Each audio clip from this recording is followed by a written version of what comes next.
একটা মিথ্যা কথা, একটা কবিরা গুনাহ, একটা কবিরা গুনার জন্য ৭,৫০০ বছর জাহান্নামে জ্বালাবে কে?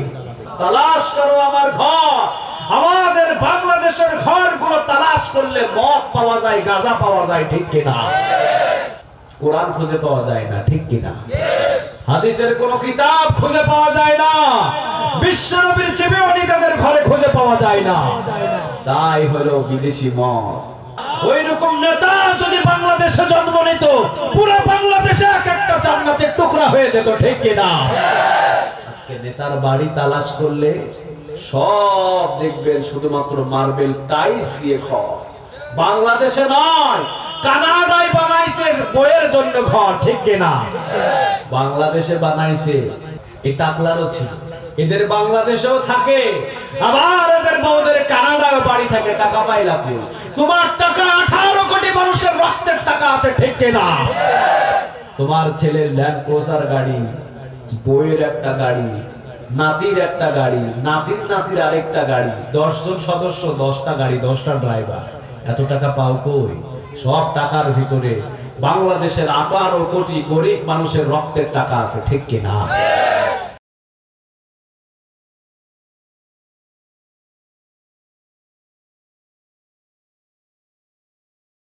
এই কোরআনে সূরা আছে কয়টা? আরো জোরে বলেন। 114টা। আল্লাহ রাব্বুল আলামিন 48 নম্বর সূরা, সূরা আল ফাতহ, এই ফাতহের 29 নম্বর আয়াতে আল্লাহ বলছেন মুহাম্মাদুর রাসূলুল্লাহ ওয়াল্লাযীনা মাআহু আশিদ্দাউ আলাল কুফফার রুহামাউ বাইনাহুম। এই কথাটা কার? আরো জোরে বলেন। আল্লাহ বলেছেন মুহাম্মাদুর রাসূলুল্লাহ, মুহাম্মদ হলেন আমার রাসূল। সুবহানাল্লাহ বলেন। জিনাকে যদি সৃষ্টি না করা হতো, এত রহমত, এত বরকত আমরা পাইতাম না, ঠিক কিনা? ওমা আরসালনাকা ইল্লা রাহমাতাল লিল আলামিন। সুবহানাল্লাহ বলবেন না? রাসূলের প্রতি দরুদ পড়লেই তো 10টা নেক লেখা হয়, ঠিক কিনা? আবার যখন আপনি রাসূলের প্রতি দরুদ পড়বেন 10টা গুনাহ maaf করে দেন কে? আবার যখন আপনি রাসূলের প্রতি দরুদ পড়বেন একবার 10 গুণ মর্যাদা বাড়িয়ে দেন কে? তিনি এমন মানব ছিলেন দুনিয়াতে, তার মতো ভালো মানুষ আর একটাও নাই, ঠিক না বেঠি? সব নবী এবং রাসূলরাই ছিলেন নিষ্পাপ, তবে আমার রাসূলের সাথে কোনো নবীর তুলনা হয় না, ঠিক কিনা? তিনি এমন রাসূল, সব নবীদের ইমাম, ইমামুল মুরসালিন, ইমামুল মুত্তাকিন, খাতামুন নবীন উপাধিগুলো দিলেন কে? আল্লাহ। আরো জোরে বলে। মেরাজের রাতে রাসূলকে রিসিভ করে নিয়ে গেলেন জিবরিল আলাইহিস সালাম, সোজা নিয়ে গেলেন বাইতুল মাকদাসে। সব নবী এবং সমস্ত রাসূলগুলো দাঁড়িয়ে আছেন মসজিদে বাইতুল মাকদাসে, দাঁড়িয়ে আছেন সব নবী এবং রাসূলগুলো দাঁড়ানো। জিবরিল আলাইহিস সালাম রাসূলকে ওই জায়গায় নিয়ে গিয়ে বললেন, ইয়া রাসূলুল্লাহ সাল্লাল্লাহু আলাইহি ওয়াসাল্লাম, সামনের জায়গা আপনার জন্য খালি রেখে দিয়েছেন কে? রাসূল বললেন, আমি তো সবার পরে এলাম। খতিব যদিও সবার পরে আসে, কিন্তু জায়গা সামনে, ঠিক না ঠিক? খতিব জুমার মসজিদে যদিও সামনে গেট দিয়ে ঢুকে মুসল্লিরা 10টা থেকে মসজিদটা বুকিং করে, কিন্তু খতিবের জায়গা খালি থাকে। খতিব আসবে যদিও সবার পরে, কিন্তু সামনে জায়গাটা ব্যবস্থা করে দিয়েছেন কে?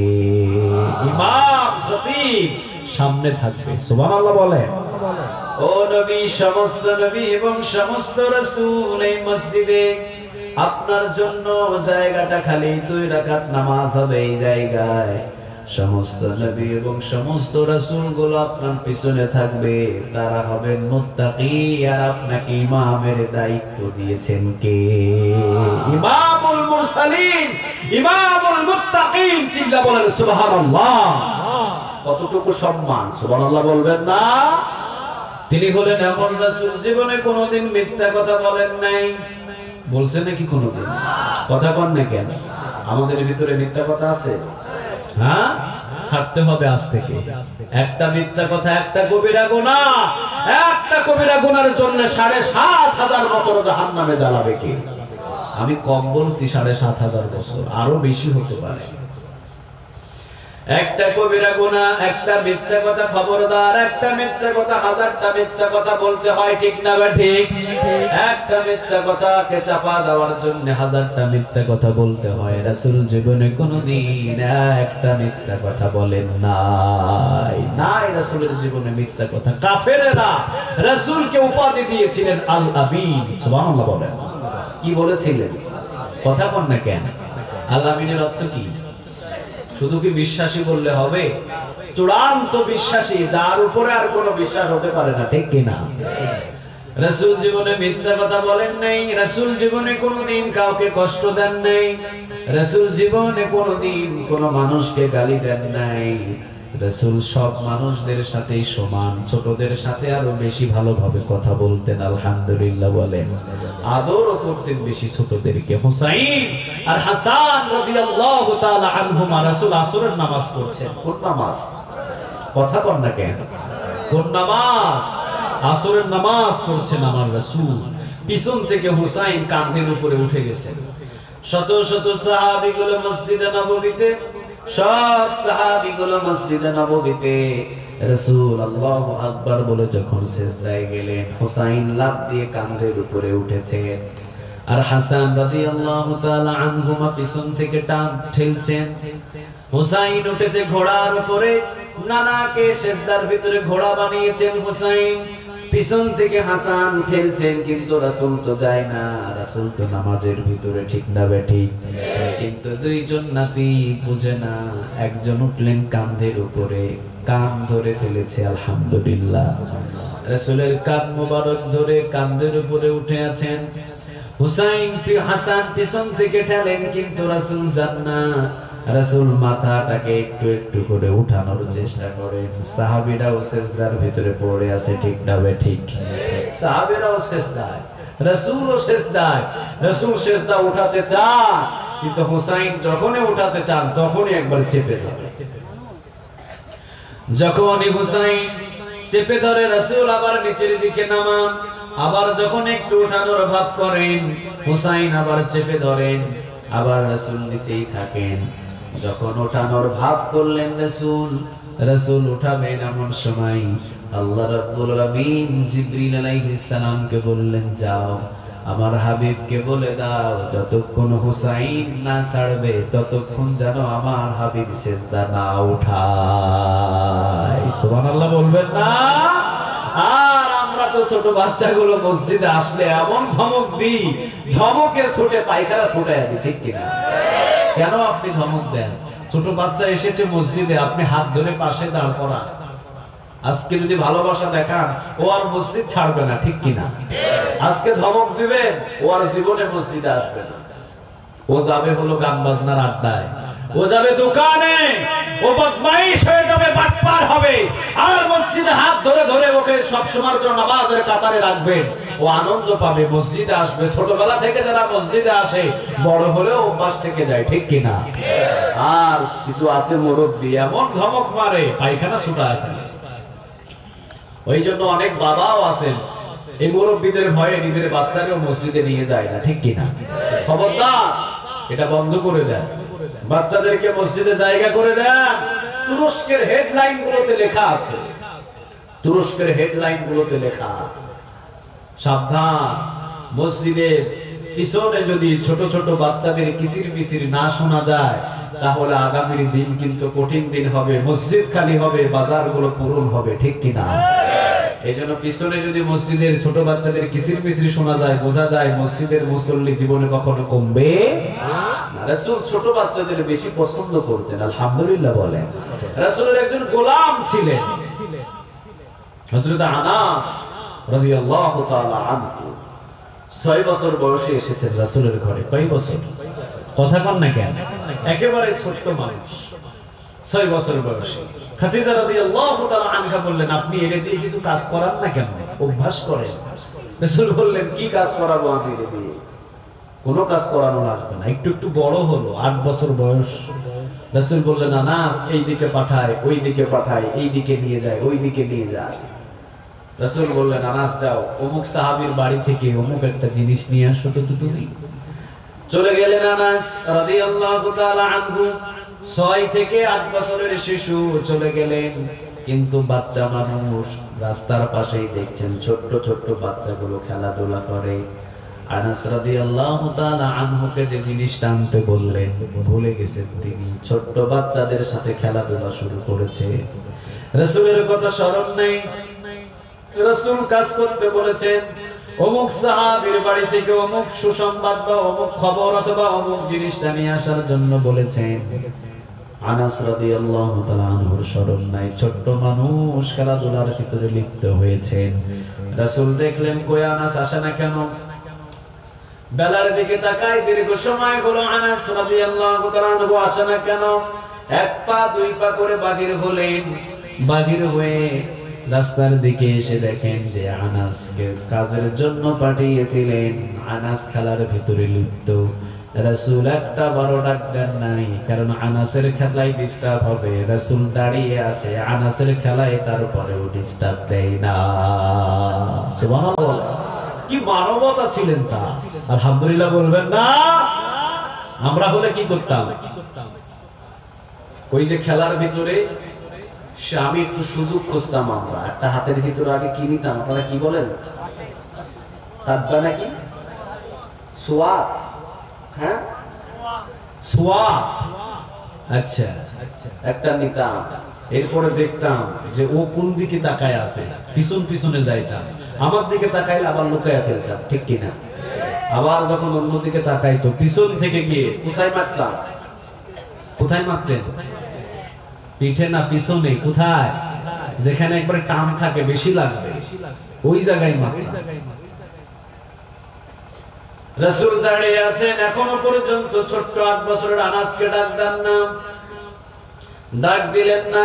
রাসূল এখনো দাঁড়িয়ে আছেন। খেলতে খেলতে হযরত আনাস রাদিয়াল্লাহু তাআলা আনহু চোখ পড়লেন রাসূলের দিকে। ভয়ে একবারে কলিজাটা গলার কাছে চলে এসেছে। হায়, রাসূল আমাকে কাজ বলেছেন, আমি করতে পারি নাই, খেলাই লিপ্ত। রাসূল একটা মুস্কি হাসি দিয়ে বললেন, আনাস খেলা করো, আমি তোমাকে যে কাজ দিয়েছিলাম আমি নিজেই কাজটা করে ফেলেছি। খেলা শেষ করে ঘরে আসিও আলহামদুলিল্লাহ বলেন। আনাস রাদিয়াল্লাহু তাআলা আনহু বললেন, ওই মুস্কি হাসা যে শাসনটা আমার রাসূলের ছিল, ওই শাসন আমি মৃত্যু পর্যন্ত বলতে পারি নাই। রাসূলের ইন্তেকালের সময় রাসূল বলছিলেন, আমার আনাস কই? সবার কাছ থেকে বিদায় নিলেন, সব সাহাবীদের কাছ থেকে বিদায় নিলেন আমার রাসূল। আবু বকরের কাছ থেকে বিদায় নিলেন, ওমরের কাছ থেকে বিদায় নিলেন, সমস্ত সাহাবীদেরকে বললেন একের পর এক। নিজের মেয়ের কাছ থেকে বিদায় নিলেন, নিজেদের বিবিদের কাছ থেকে বিদায় নিলেন। রাসূল শেষবারে বললেন, আমার 10 বছরের খাদেম আনাস কোথায়? আমি তার সাথে কোনো বেয়াদবি করেছি কিনা তাকে নিয়ে আসো। দীর্ঘ সময় পর্যন্ত খোঁজা হলো, দীর্ঘ সময় পর্যন্ত খোঁজা হলো। আনাস রাদিয়াল্লাহু তাআলা আনহুকে খুঁজে পেলেন পাহাড়ের একটা কিনারায়। আনাস রাদিয়াল্লাহু তাআলা আনহুকে বলা হলো, রাসূল তোমাকে ডাকছেন, চলো। তিনি যেতে চাচ্ছেন না। আবার বলা হলো চলো। আনাস অনেক জোর করে তাকে নিয়ে যাওয়া হলো। রাসূলের পাশে বসলেন। রাসূল বললেন, আনাস 10 বছর খেদমত করেছো তুমি আমার, মনে হয় অনেক কষ্ট দিয়েছি, এই জন্য তুমি আজকে আমার কাছে আসো না। আনাস বললেন, ইয়া রাসূলুল্লাহ, 10 বছর খেদমত করেছি এই জন্য নয়, আমি আসি না কারণ আপনার চলে যাওয়াটা আমি আনাস সহ্য করতে পারছি না। আমার ইচ্ছা হয় আমি সারা জীবন আপনার খেদমত করতে থাকি ও নবী, সারা জীবন আমি আপনার খেদমত করতে চাই। আপনি এমন কিছু দোয়া করুন যেন সারা জীবন আপনার খাদেম হয়ে থাকি। রাসূল বললেন, আনাস তোমাকেই নিযুক্ত করলাম, আমার জান্নাতে তুমি আমার খাদেম হয়ে থাকবা। সুবহানাল্লাহ বলবেন না? কেমন ছিলেন রাসূল? গোলামদের সাথেও কত ভালো ব্যবহার, আর আমাদের গোলামের সাথে একবারে অশ্লীল ব্যবহার, ঠিক না ঠিক? মাঝে মাঝে মিডিয়াতে ভাইরাল হয়, রেস্টুরেন্টে খাবার গিয়েছেন, চেয়ারে বসেছেন মালিকেরা, চাকররে বাহিরে রেখে আসে, ঠিক না বেঠিক? বাচ্চা নিয়ে দাঁড়িয়ে থাকে, ওকে একটা টেবিলে পর্যন্ত বসতে দেয় না। ও কি মানুষ না? কথা কন না কেন? মানুষ। খবরদার, এগুলো ছেড়ে দেন আপনারা। মানুষকে মানুষ হিসাবে দাম দেন, খুশি হবেন কে? আরো জোরে বলেন। পৌষ আর মাঘ মাসের শীতের রাত, আপনি একটা চাদর আছে আপনার শরীরের ভিতরে, ওই চাদরটা খুলে একটা এতিম যদি বাচ্চা, ও থুরথুর করে কাঁপছে শীতের সময়, ওর গায়ে যদি চাদরটা পেঁচায় দেয় আর ওই এতিম বাচ্চা যদি হাসি দেয়, আল্লাহ বলেন আমার আরশ খুশি হয়ে যায়। এই জন্য মুহাম্মাদুর রাসূলুল্লাহ, মুহাম্মদ হলেন আল্লাহর রাসূল। জীবনে কোনোদিন একটাও ভুল নাই যার জীবনে, ঠিক না ঠিক? ওয়াল্লাযীনা মাআহু, তার সাথীরা। কে তার সাথী? তার সাথী হলেন আবু বকর, তার সাথী হলেন ওমর, তার সাথী হলেন উসমান, তার সাথী হলেন আলী। সুবহানাল্লাহ বলেন। কি সাথী ছিলেন রাসূল! যে রকম সাথীগুলো তৈরি করেছেন সেই রকম, ঠিক কি না? অনেক রাত হয়ে যাচ্ছে, 10টা অলরেডি। কত বাজে? 35। আপনারা থাকবেন তো? কয়টা পর্যন্ত থাকবেন? হ্যাঁ, সারা রাত? হ্যাঁ, আচ্ছা, দেখা যাক কয়টা পর্যন্ত থাকবেন। একটু পরে উঠাউঠি মনে করবেন না? থাকবেন? আলহামদুলিল্লাহ বলেন। একটু চিৎকার করে পড়েন না আলহামদুলিল্লাহ। ওয়াল্লাযীনা মাআহু, বিশ্বনবীর সাথীরা। রাসূলের সাথীরা কারা? সব সাহাবীরাই গুলো রাসূলের সাথী, ঠিক না ঠিক? আবু বকরকে রাসূল সব সময় পাশে নিতেন। আল্লাহ বলতেন, রাসূল বলতেন, আল্লাহ আমার সবচাইতে কাছে, কিন্তু আমি দুনিয়ার বন্ধু হিসাবে আবু বকরকে সব সময় গ্রহণ করি।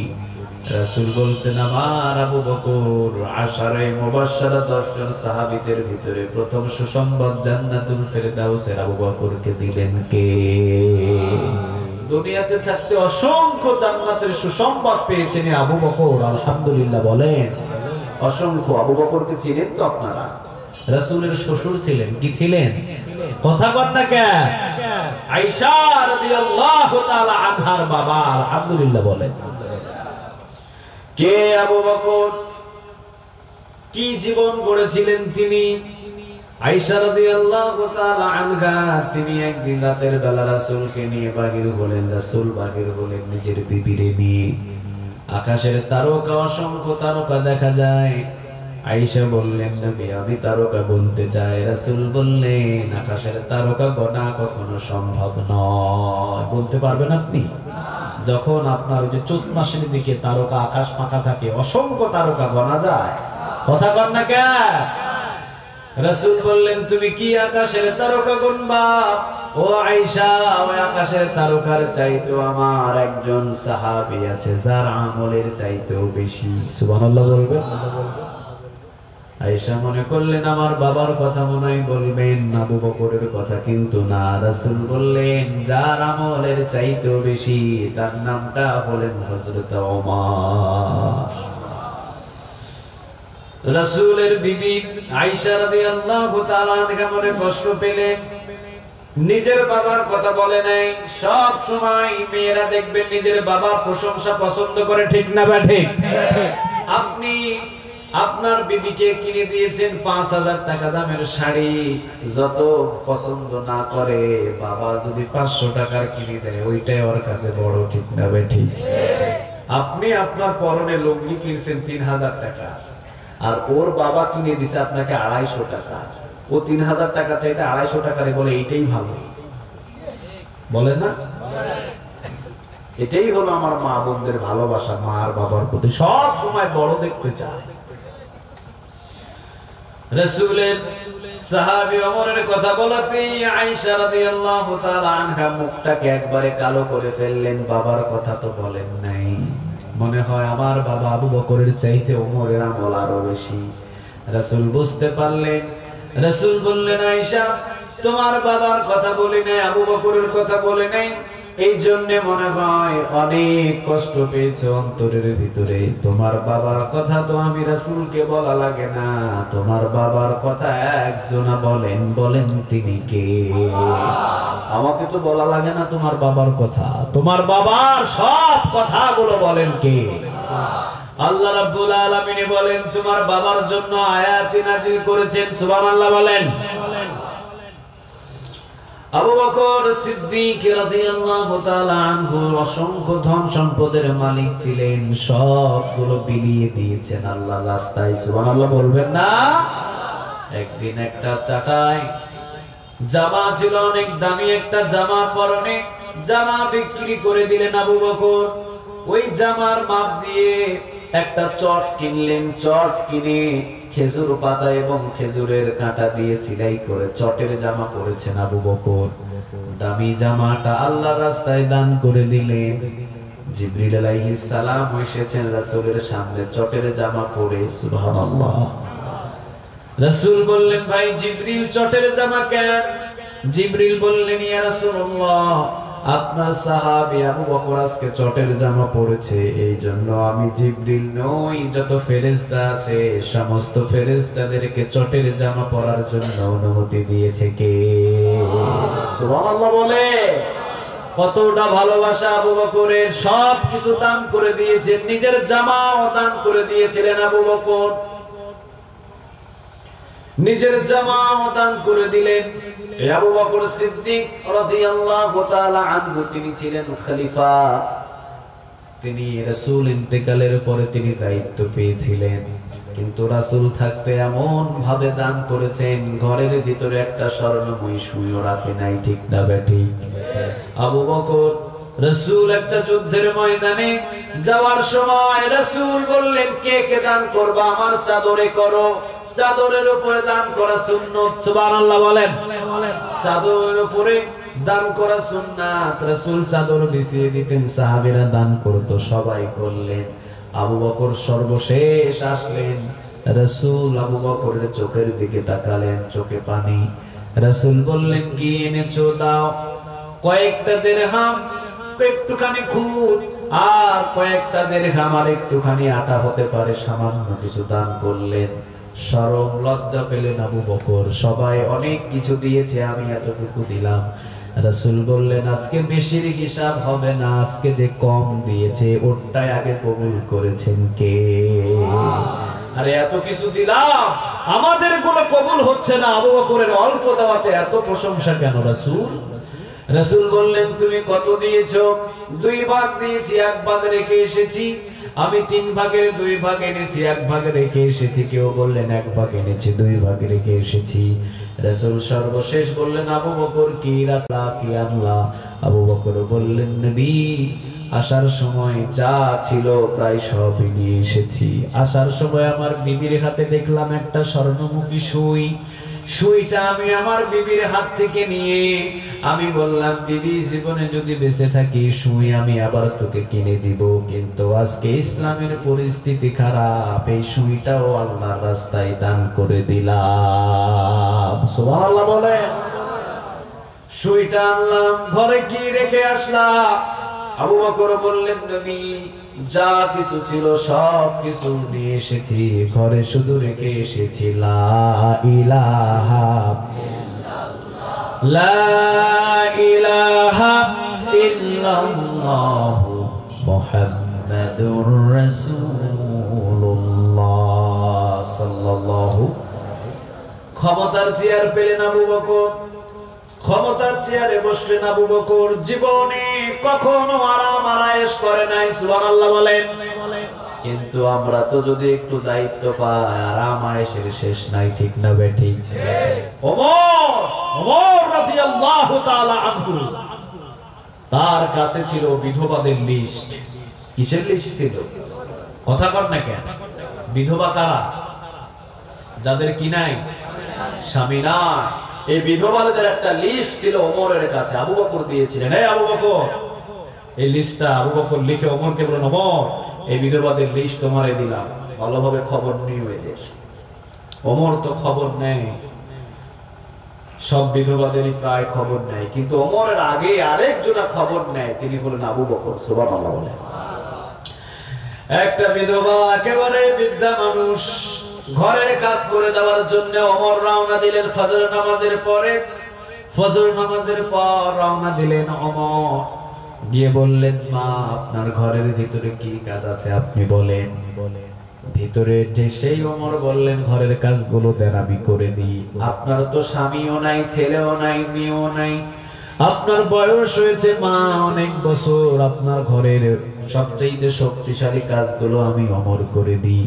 বৃদ্ধা মহিলা বলছেন, বাবা আমার ঘরের কাজ 6 মাস আগে থেকে প্রতিদিন একটা মানুষ করে দিয়ে চলে যায়। ওমর বললেন, মা বিধবাদের লিস্ট আমার হাতে, কে আমার এই বিধবাদের কাজগুলো করে যায়? বিধবা মহিলা বলে, বাবা নামাজ পর্যন্ত জানি না, চেহারাও কোনোদিন দেখাই না। চলে গেলেন ওমর। পরের দিন আসলেন ফজর নামাজের আগে, এসে দরজায় টোকা দিয়ে বলছেন, মা আজকে ওঠেন ঘরের কাজগুলো করে দিই। যেহেতু আবু বকর আমাকে দায়িত্ব দিয়েছেন দেখাশোনা করার জন্য, এই জন্য কাজগুলো আমি করে দিই মা। বৃদ্ধা মহিলা বলছেন, বাবা গতকালকের মতো আজকেও সব কাজ করে দিয়ে ওই মানুষটা কিছুক্ষণ আগে বিদায় নিয়েছে। চলে গেলেন ওমর। অবাক হয়ে গেলেন ওমর, কে আসে জায়গায়? আজকে ফজর নামাজের আগে নয়, তাহাজ্জুদ নামাজ পড়ে রওনা দিয়েছেন। বৃদ্ধা মহিলাকে ডাকলেন। বৃদ্ধা মহিলা বলল, বাবা আজকে ওই 6 মাস আগের মতো কাজ করে দিয়ে চলে গেছে। সুবহানাল্লাহ নাই? ওমর চিন্তা করলেন, এটা মানুষ হবে না, এটা জিন হবে। মানুষ হলে কিভাবে আমার আগে আগে আসে, জিন হবে নিশ্চয়ই। দেখি আজকে সারা রাত এই খেজুর বাগানে দাঁড়িয়ে থাকবো, দেখি কোন দিক থেকে আসে ওই লোক। ওমর খেজুর বাগানে দাঁড়িয়ে আছেন। রাত যখন গভীর হয়েছে তখন খালি পায়ে বুড়ির বাড়ির দিকে রওনা দিচ্ছেন, বৃদ্ধা মহিলার বাড়ির দিকে রওনা দিচ্ছেন। রওনা দিতে ওমর পিছন থেকে ছপ করে জড়িয়ে ধরে বলছেন, কে আপনি? কে আপনি? কোথায় থেকে আপনি আসেন? প্রতিদিন আপনি এসে এসে ঘরের কাজগুলো করে দিয়ে চলে যান। বলেন তো কোন এলাকার জিন আপনি? কোন এলাকায় থাকেন? কোনো কথা কয় না, পিছন থেকে জড়িয়ে আছেন। ওমর পিছন থেকে জড়িয়ে ধরে জিগায়, কোনো কথা বলে না। ওমর সামনে আসলেন, এরপরেও কোনো কথা বলে না। অন্ধকার রাত, রুমালটা ঠিক একেবারে নিচের দিকে নামানো। ওমর বারবার জিগালেন, কথা বলে না। ওমর সামনে গিয়ে যখনই ওমর মাথার রুমালটা ধরে টান দিলেন, ওমর অবাক হয়ে গেলেন। এটা সাধারণ কেউ নয়, এটা হলেন হযরতে আবু বকর। ওমর কেঁদে দিলেন, বললেন, আমি ভুল করেছি, কারণ আমার চাইতে আরেকজন খেদমতওয়ালা মানুষ আছে, যার নাম হলেন আবু বকর। সুবহানাল্লাহ বলেন। যদিও আপনি আমাকে দায়িত্ব দিয়েছেন, কিন্তু আপনার কাজের ফাঁকেও এই দায়িত্বটা আপনি পালন করেন। সুবহানাল্লাহ বলবেন না? আপনি এসেছেন 6 মাস পর্যন্ত কোনো সুযোগ পেলাম না, কিন্তু বলেন তো দেখি আপনি কেন এ রাতের বেলা এসেছেন? আবু বকর বললেন, ওমর তুমি কি জানো না, কোন ভাইয়ের যদি একটু দিনী কাজ করে দেওয়া যায় 10 বছর ইতিকাফের নেক আমল নামায় জমা করে দেন কে? কে আবু বকর? খলিফা। খলিফা ছিলেন এই আবু বকর। মানুষের ঘরের কাজ বিনা পয়সায় করে দেন, আলহামদুলিল্লাহ বলেন। আর এখন যারা খলিফা তারা হাজার হাজার মানুষকে গোলামি করে রাখে, চিল্লা বড় ঠিক কিনা? পুরাটাই চেঞ্জ হয়ে গেছে সব। ওমর বললেন, আবু বকর আপনি এসেছেন, কিন্তু পায়ের ভিতরে আপনার জুতা নাই কেন? জুতা নিয়েও তো আপনি আসতে পারতেন। আবু বকর বললেন, ভাই ওমর ইচ্ছা করলে জুতা পায়ে দিয়ে আসতে পারতাম, কিন্তু জুতা পায়ে দিয়ে আসার সময় যদি জুতার আওয়াজে কারো একটু ঘুম ভেঙে যায়, কিয়ামতের ময়দানে জবাব নেবে কে? আরো জোরে বলেন কে? খলিফা ছিলেন। কেমন খলিফা? দুনিয়া থেকে বিদায় হয়ে গেলেন। আবু বকর দুনিয়া থেকে বিদায় হলেন। বিদায়ের পূর্ব মুহূর্তে ওমরকে ডাক দিলেন, ওমর, ওমরকে ডাক দাও। ওমর আসলেন। আবু বকর সিদ্দিক রাদিয়াল্লাহু তাআলা আনহু দুনিয়া থেকে বিদায়ের মুহূর্তে বললেন, ওমর আমার ঘরটা তুমি একটু তালাশ করো। সুবহানাল্লাহ বলবেন না? তালাশ করো আমার ঘর। আমাদের বাংলাদেশের ঘরগুলো তালাশ করলে মদ পাওয়া যায়, গাঁজা পাওয়া যায়, ঠিক কিনা? পরিমণির ঘর তালাশ করেন না কেন? কি পাবেন আপনি? কথা কর না কেন? হাজারটা নেতার ঘর তালাশ করলে মদ গাঁজা ভরপুর, কোরআন খুঁজে পাওয়া যায় না, ঠিক কিনা? হাদিসের কোন কিতাব খুঁজে পাওয়া যায় না, বিশ্বনবীর জীবনী তাদের ঘরে খুঁজে পাওয়া যায় না। চাই হলো বিদেশি মদ, ইংল্যান্ড থেকে, আমেরিকা থেকে, কত বাহিরের কান্ট্রিগুলো থেকে আমদানি করেছে। মদই তো পাইবা, কারণ জন্মই হয়েছে এই মদের ভিতরে দিয়া, ঠিক কিনা? ভালো কোনো জিনিস পাইবা না। তাদের জবানে কোনোদিন কালেমাও শুনবা না, কারণ কালেমাওয়ালা ঘরে জন্ম নিলেই না কালেমা পড়তো, ঠিক কিনা? ওইভাবেই হয়েছে জন্ম। এই জন্য আবু বকর বললেন, ওমর দুনিয়া থেকে বিদায় হয়ে যাচ্ছে, রাসূলের সাথে আমার স্বপ্নে জগতে দেখা। রাসূল বললেন, আবু বকর মনে হয় অল্প সময়ের ভিতরে তোমার সাক্ষাৎ হবে, চলে আসো। আবু বকর মনে হয় ওমর আমি দুনিয়া থেকে বিদায় হয়ে যাচ্ছি, দেখো তো ওমর আমার এই ঘরের ভিতরে কোনো কিছু খুঁজে পাও কিনা। রাষ্ট্রীয় যে কয় বছর কাজ করেছি, কোন সম্পদ আমি আবার জোর করে রাষ্ট্রীয় কোন সম্পদ ঘরে রেখেছি কিনা। ওমর কেঁদে দিলেন আর বললেন, না আমি পারবো না। আবু বকর বললেন, না পারতেই হবে, তোমাকে খুঁজতেই হবে, তাড়াতাড়ি খোঁজো আমার ঘরের ভিতরে কোনো কিছু আছে কিনা। ওমরকে জোর করে ঘরের ভিতরে ঢোকালেন। প্রায় দীর্ঘদিন পর্যন্ত তিনি ক্ষমতার চেয়ারে ছিলেন। ইচ্ছা করলে বাড়ি করতে পারতেন, গাড়ি করতে পারতেন, টাকা করতে পারতেন, সবগুলো করতে পারতেন, ঠিক না বেঠিক? কিন্তু ওমর সারা বাড়ি খুঁজে খুঁজে পাইলেন একটা মাত্র প্লেট। জুড়ে বলেন কয়টা? কথা কর না কেন? একটা প্লেট, প্লেটের উপরে মক্কা মদিনার রাষ্ট্রীয় একটা সিল মারা আছে। ওমরকে, আবু বকরকে এটা গিফট দেওয়া হয়েছে। আরেকটা পাইলেন মাটির গ্লাস, একটা পাইলেন মাটির প্লেট। এটা দেওয়া হয়েছে আবু বকরকে ব্যবহার করার জন্য রাষ্ট্রীয়ভাবে। আর কোনো কিছু পেলেন না ওমর। ওমর বললেন, আবু বকর এই দুইটা জিনিস পেয়েছি। আবু বকর বললেন, তাড়াতাড়ি রাষ্ট্রীয় খাজানায় জমা দিয়ে দাও। সুবহানাল্লাহ। এই দুইটা জিনিস তাড়াতাড়ি জমা দিয়ে দাও। ওমর বললেন, এইগুলাকে তো আপনাকে দেওয়া হয়েছে। আবু বকর বললেন, যতদিন ক্ষমতার চেয়ারে ছিলাম ততদিন এইগুলো আমার।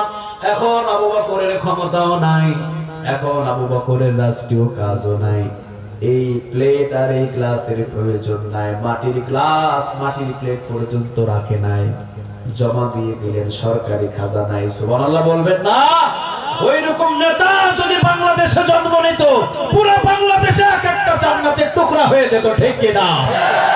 আজকে নেতার বাড়ি তালাশ করলে সব দেখবেন শুধুমাত্র মার্বেল টাইলস দিয়ে ঘর।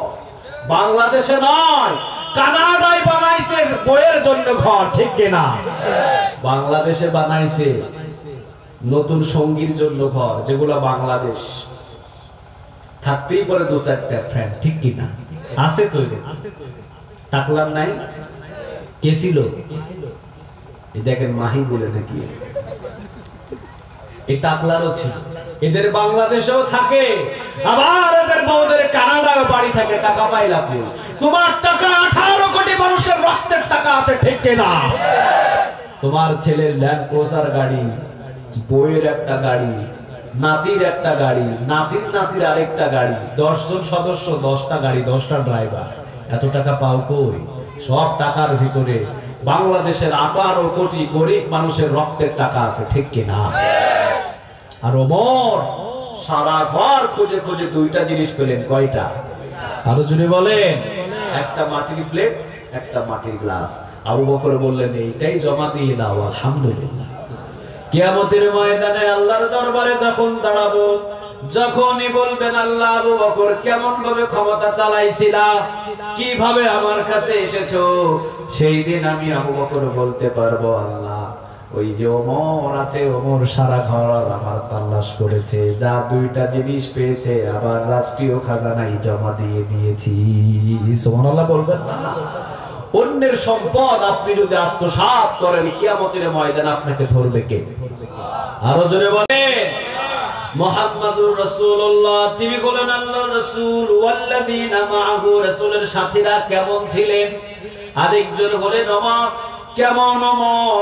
এই ওমর যখন রাষ্ট্রীয়ভাবে প্রধানমন্ত্রীর দায়িত্ব পেলেন, 12.5 লক্ষ বর্গ মাইলের প্রেসিডেন্ট হলেন ওমর। কোরবানির হাটে চলে গেলেন ওমর। কোরবানির হাটে যাওয়ার পর ওমর দেখছেন, দেখি এই কোরবানির বাজারে পশু নিয়ে কেউ রাজনীতি করে কিনা। যখন এই এলাকায় কোরবানির হাট বসে, কোরবানির হাটে মিথ্যা কথা বেশি না কম? কথা কন না কে? গরুর দাম 50,000, ছায়া বসে থাকে 1 লাখ, ঠিক না বেঠিক? আপনি সাহস করে দামই বলতে পারবেন না। কিনে আনছে 30,000, বলছে 1,30,000। এখন আপনি দাম বলবেন কিভাবে? সবচাইতে মিথ্যা কথাই গরুর দালালদের মুখ থেকে বাইর হয়, ঠিক কিনা? 24 ঘন্টা মিথ্যা কথা। আপনি একজনকে বলবেন ভাই একটা গরু কিনে দেন, ও আগেই ফোন করে বলছে 50,000 রাখবি আমার জন্য, সেটা কিন্তু পার্টি আর এক জায়গায় লয়ে যাবে। ওমর চলে গেলেন কোরবানির বাজারে, কারণ কোরবানির বাজারে মিথ্যা কথা হয়। চলে গেলেন মুখের ভিতরে একটা গামছা বেঁধে, চলে গেলেন কোরবানির বাজারে। যাওয়ার পরে দেখলেন নিজের ছেলে আব্দুল্লাহ, ওমরের একটা ছেলে ছিলেন, নামটা কি? কথা বলেন, নাম কি? আব্দুল্লাহ একটা মোটা তাজা ওট নিয়ে দাঁড়িয়ে আছে। হযরত ওমর রাদিয়াল্লাহু তাআলা আনহু মুখের ভিতরে গামছা বাঁধা। আব্দুল্লাহ চিনতে পারলেন না নিজের বাবাকে। ওমর বললেন, তোমার এই উটের দাম কত? আব্দুল্লাহ বললেন 100 দিরহাম। ওমর বললেন, কিনছিলা কত দিয়া? আব্দুল্লাহ বললেন 40 দিরহাম। 60 দিরহাম লাভ কেন? এত লাভ খাইলে কেমনে হবে? ওমরের ছেলে আব্দুল্লাহ বললেন, আপনি দেখেন না অনেক মোটা তাজা ওট, যখন কিনেছিলাম তখন ছিল একেবারে শুকনা, একেবারে শুকনা উট কিনে এনেছিলাম 40 দিরহাম দিয়ে, এখন তো খাইয়ে খাইয়ে মোটা তাজা বানিয়েছি। ওমর চলে গেলেন, একটু পরে মুখের রুমাল খুলে চলে আসলেন আব্দুল্লাহর সামনে। আব্দুল্লাহ দাঁড়িয়ে সালাম দিয়ে বলছেন, আব্বা আপনি? ওমর বলছেন, হ আমি। উট পাইলি কই? উট পাইলি কই? কোথায় পেলি এই উট? কোন জায়গা থেকে চুরি করছো সেই উট বল? আব্দুল্লাহ কেঁদে দিলেন, বললেন, বাবা ওমরের সন্তান আমি, জীবনে কোনোদিন কখনো কারো সম্পদ আত্মসাৎ করি নাই। সুবহানাল্লাহ। ওমরের ছেলে আব্দুল্লাহ বলছেন, জীবনে কোনোদিন কারো সম্পদ আত্মসাৎ করি নাই। প্রেসিডেন্টের ছেলে, আর আমাদের প্রেসিডেন্টের ছেলে তো দূরের কথা, প্রেসিডেন্টের চাকরের ক্ষমতা দেখলেও বাঁচা যায় না, ঠিক না বেঠিক? বাংলাদেশে একটা নেতার পিএস এর বসুন্ধরা সিটিতে বাড়ি পাওয়া যায়, একটা পিএস, একটা ড্রাইভার, তাদের বসুন্ধরায় 2-4টা ফ্ল্যাট হয়ে যায়, ঠিক কিনা? কোথায় পাও এই টাকাগুলো? কোথায় থেকে এনেছো? কাকে বলে খলিফাতের দায়িত্ব? কাকে বলে রাষ্ট্র শাসন করা? ওমর বলছেন, বল এই ওটা পাইলি কোথায় তুই? আব্দুল্লাহ বলছেন, বাবা জীবনে কোনোদিন হারাম খাওয়া আপনি শিখান নাই, জীবনে কখনো কোনোদিন আমি হারাম খাই নাই বাবা। আমার কাছে কিছু দিরহাম ছিল, আর আমি আমার মায়ের কাছ থেকে কিছু দিরহাম নিয়েছিলাম। 2টা দিরহাম মিল করে 40 দিরহাম দিয়ে একেবারে শুকনা উট কিনেছি। শুকনা উট কেনার পরে আপনি যে জায়গায় বসেন ওই জায়গার পিছনে যতগুলো সবুজ ঘাস, সব সবুজ ঘাসগুলো কেটে কেটে আমি এই উটকে তাজা তাজা খাইয়ে খাইয়ে মোটা তাজা করেছি। ওমর রাদিয়াল্লাহু তাআলা আনহু বললেন, আমি যে জায়গায় বসি ওই জায়গার পিছনে যত জমি, সমস্ত জমিনের মালিক তো মদিনার জনগণ। সুবহানাল্লাহ বলবেন না? আমি যে জায়গায় বসি ওই জায়গার পিছনে সব জমিনের মালিক হলো মদিনার জনগণ, সব জমিনের মালিক মদিনার জনগণ। মদিনার জনগণের মাঠের সমস্ত সবুজ ঘাস খাওয়ায় নিজের ওটটাকে মোটা আর তাজা করে মাল কামাই বা হবে না। 40 দিরহাম পকেটে রাখবা, আর বাকি 60 দিরহাম রাষ্ট্রীয় খাজানায় জমা দিয়ে দিবা, কারণ বাকি 60 দিরহাম তোমার নয়, ওইটা হলো সব মদিনার জনগণের। সুবহানাল্লাহ বলে। কারে বলে তাকওয়া? কারে বলে তাকওয়া? কে? ওমর। যে ওমর চলে গেছেন জেরুজালেমে, চাকরকে দিয়েছেন উঠের উপরে, আর ওমর রশি ধরে দাঁড়িয়ে আছেন। আল্লাহু আকবার। চাকর উঠে গেছে উঠের উপর, আর রোম জেরুজালেমে চাকর উঠেছে উঠের উপর, আর ওমর রশি ধরে টানছে। জেরুজালেমের সবাই আসলেন। আসার পরে ওমর রাদিয়াল্লাহু তাআলা আনহুকে মনে করে চাকরকে রিসিভ করলেন, রিসিভ করে নিয়ে চলে গেলেন। চাকর বলছেন, আপনারা আমাকে রিসিভ করেন কেন? সবাই বললেন, আপনি কি ওমর নয়? চাকর বললেন, না আমি ওমর নই, ওই যে রশি ধরে যে দাঁড়িয়ে আছে ওইটাই ওমর, ওইটা ওমর যে রশি ধরে দাঁড়িয়ে আছে, আমি ওমর নয়। কারে বলে? খলিফা। আল্লাহ আমাদের সবাইকে কবুল করুন, আরো জোরে বলেন আমিন। রাসূল যেই রকম ওয়াল্লাযীনা মাআহু, রাসূলের সাথীদেরকেও তৈরি করেছিলেন ওই রকম, ঠিক কিনা?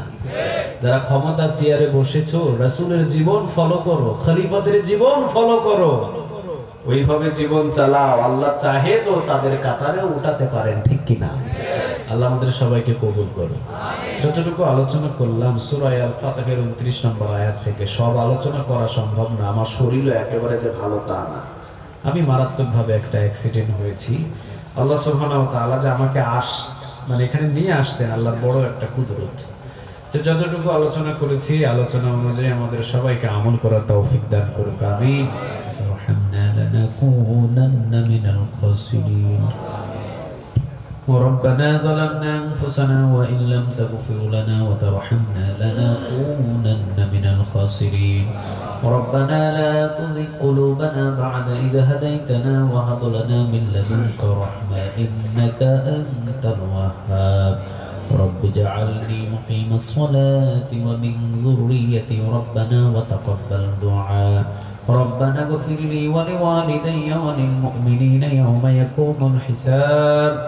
اللهم حاسبني حسابا يسيرا، اللهم حاسبني حسابا يسيرا، اللهم إنك عفو تحب العفو فاعف عنا. اللهم اهدنا الصراط المستقيم. গুনার বোঝা মাথায় নিয়ে তোমার দরবারে ভিক্ষুকের মতন কাঙ্গানের মতন দুই হাত তুলেছি। আল্লাহ দয়া আর মায়া করে হাতগুলোরে তুমি কবুল করে নাও। আল্লাহ আজকের এই মাহফিলটারে তুমি কবুল করে নাও।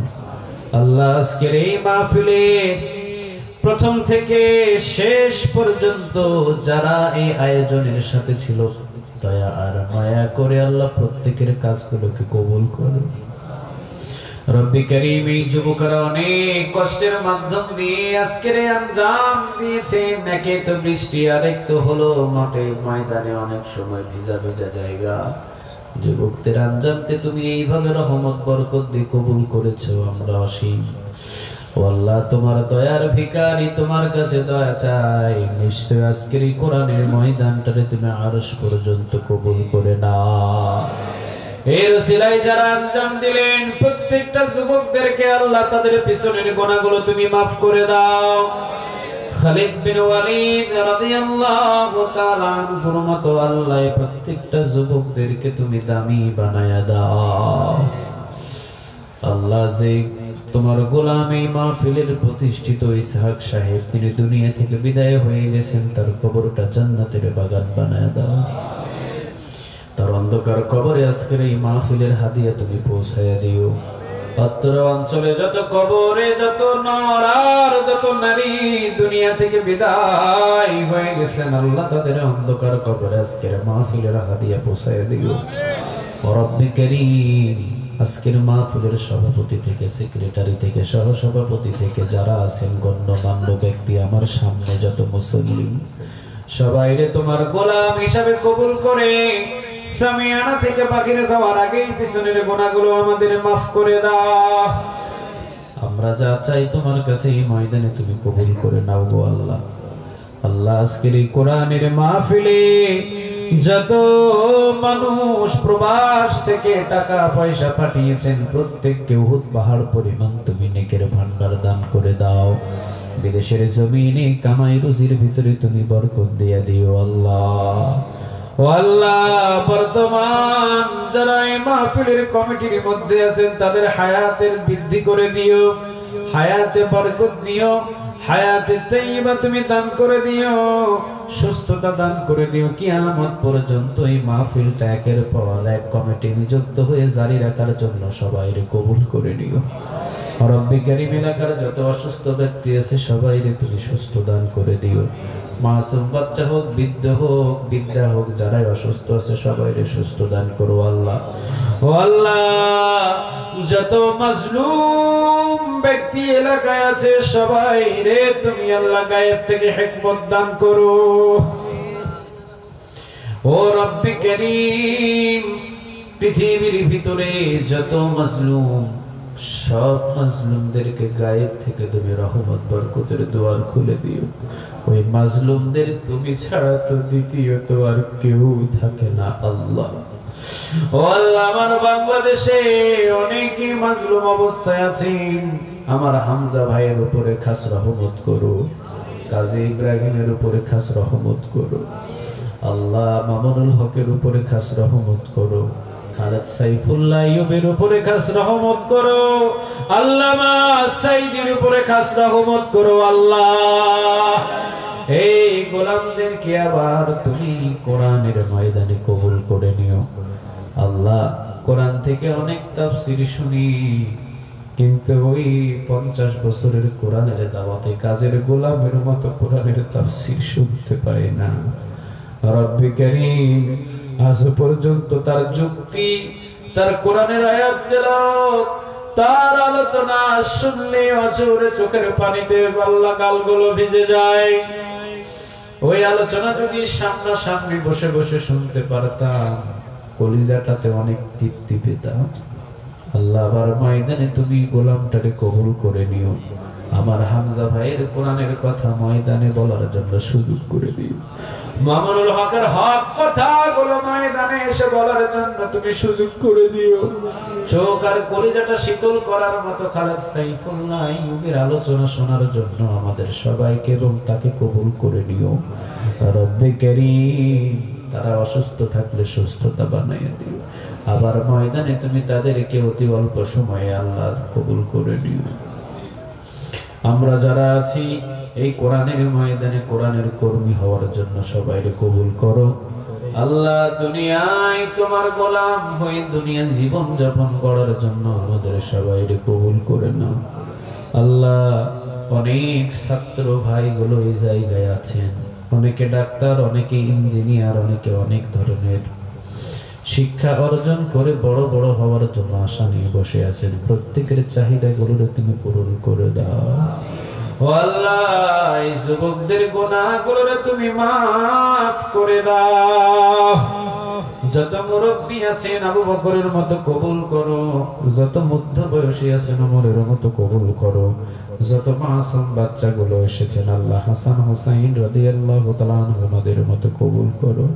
আর যত যুবক আছেন আল্লাহ হানজালা রাদিয়াল্লাহু তাআলা আনহুর মতো কবুল করো। ও রব্বে কারীম, যেই যুবকেরা রাতের পর রাত দিনের পর দিন কষ্ট করে এই কোরআনে আঞ্জাম দিয়েছেন, এক একজনের চেহারা দেখলাম একেবারে কালো হয়ে গেছে। এই কোরআনের মাহফিল সাজাইতে গিয়ে, তোমার জান্নাতের বাগান সাজাইতে গিয়ে আল্লাহ তারা কালো হয়ে গেছে। আল্লাহ গো, তোমার একজন কালো গোলাম আছে যার সম্মান জান্নাত পর্যন্ত। ওই বেলালের মতো তুমি এই গোলামদেরকেও সম্মানিত করে দাও আল্লাহ। আমরা দুই হাত তোমার দরবার থেকে নামাইতেছি, যেই দিন দুনিয়া থেকে বিদায় নিয়ে নিব সেই দিন আমাদের প্রত্যেকের মৃত্যুর পূর্বে জবান দিয়ে তুমি কালেমাটা জারি করে দিও লা ইলাহা ইল্লাল্লাহ